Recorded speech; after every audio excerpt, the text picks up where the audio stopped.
I want to bring the conversation back to the broken criminal justice system that is disproportionately negatively impacting black and brown people all across this country today. Now, Senator Harris says she's proud of her record as a prosecutor and that she'll be a prosecutor president, but I'm deeply concerned about this record. There are too many examples to cite, but she put over 1,500 people in jail for marijuana violations and then laughed about it when she was asked if she ever smoked marijuana. She blocked evidence. That would have freed an innocent man from death row until the courts forced her to do so. She kept people in prison beyond their sentences to use them as cheap labor for the state of California. And she fought to keep cash bail system in place that impacts poor people in the worst kind of way. Thank you, Congresswoman. Senator Harris, your response.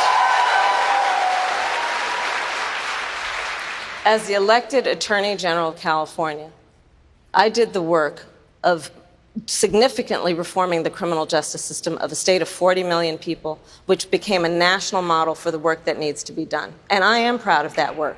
And I am proud of making a decision to not just give fancy speeches or be in a legislative body and give speeches on the floor, but actually doing the work of being in the position to use the power that I had to reform a system that is badly in need of reform. That is why we created initiatives that were about reentering former offenders and getting them counseling. The bottom line is, Senator Harris, when you were in a position to make a difference and an impact in these people's lives, you did not. And worse yet, in the case of those who were on death row, innocent people, you actually blocked evidence from being revealed that would have freed them until you were forced to do so. There is no excuse for that. And the people who suffered under your reign as prosecutor, you owe them an apology.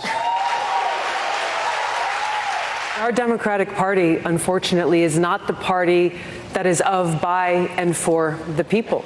It is a party that has been and continues to be influenced by the foreign policy establishment in Washington, represented by Hillary Clinton and others' foreign policy, by the military-industrial complex and other greedy corporate interests. Senator Harris, any response?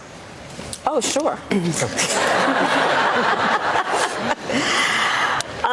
I think that it's unfortunate that we have someone on the stage who is attempting to be the Democratic nominee for President of the United States, who during the Obama administration spent 4 years full-time on Fox News criticizing President Obama.